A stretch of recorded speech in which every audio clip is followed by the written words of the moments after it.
Okay, so we're going to conclude reading out behind-the-scenes information associated with the evil of the Daleks. Here we go. The ending scene of episode 1 was later shown again during episode 6 of The Wheel in Space, in readiness for the upcoming repeat transmission. See below. This has unintentionally ensured that a small amount of footage survives from the missing episode 1, though only a mere 3 frames. David Whitaker initially gave each episode its own individual title, even though this practice had long been discontinued, with Season 3's The Gunfighters being the last to feature them.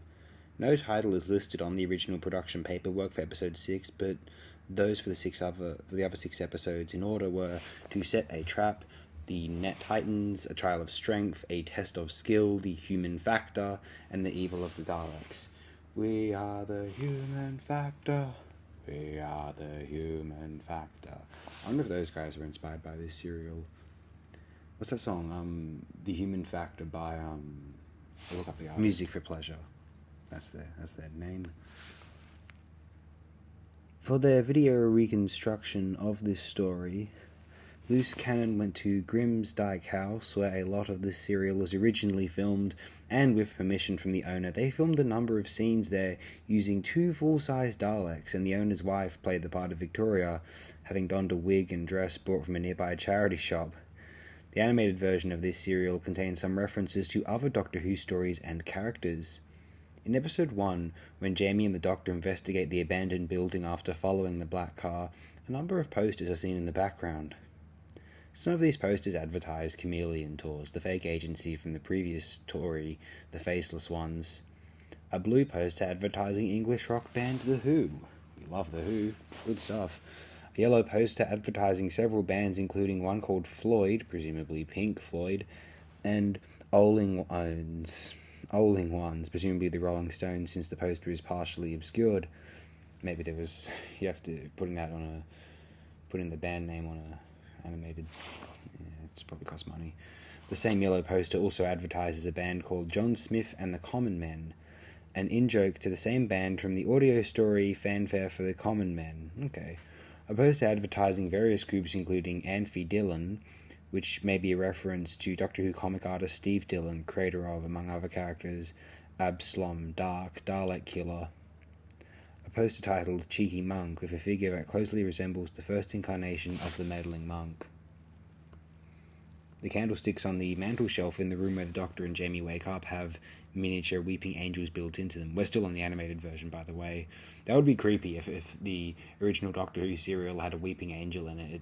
It's like, oh, we don't know, that was just a prop that we just threw out there. It happens to look like a contemporary weeping angel.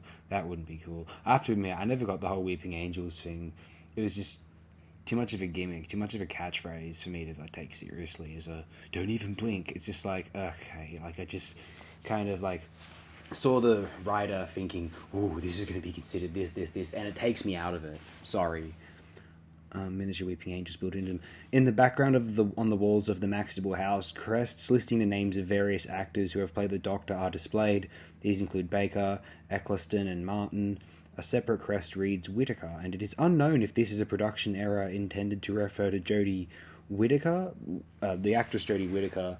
You might be thinking, oh, it could be, right? Well, it's actually spelled differently. Jodie Whittaker has 2 T's in her surname, or a reference to David Whitaker, the writer of this serial. You'd think the people who were devising this animated reconstruction, they'd probably know that Jodie Whittaker has 2 T's in her last name. I'd wager it's a reference to David Whitaker, who wrote the scripts, who was credited with writing the scripts for The Evil of the Daleks. The release of the animated reconstruction extends the longest consecutive run of animated Doctor Who episodes to 17 episodes. Previously, the Macra Terror and the Faceless One served as an unbroken run of 10 episodes. The Evil of the Daleks extends this by an additional 7. Prior to the release of these 3 stories, the longest consecutive run was 7 episodes, starting with episode 4 of the 10th Planet, running through to the end of The Power of the Daleks. During pre-production on the BBC's 1967 adaptation of Great Expectations, director Alan Bridges scouted what is now the Grimm's Dyke Hotel as a potential location for Miss Havisham's saddest house, but decided against it, allowing the crew behind Evil to swoop in and use it. Joe Rowbottom unsuccessfully auditioned to play Victoria, but was instead cast as Molly Dawson. We've on for about 4 minutes here. I think we'll best close it here. We'll talk about my more overall thoughts on this particular serial over the next 2 episodes as it winds down. Thanks again, my good and dear friends, immensely appreciated.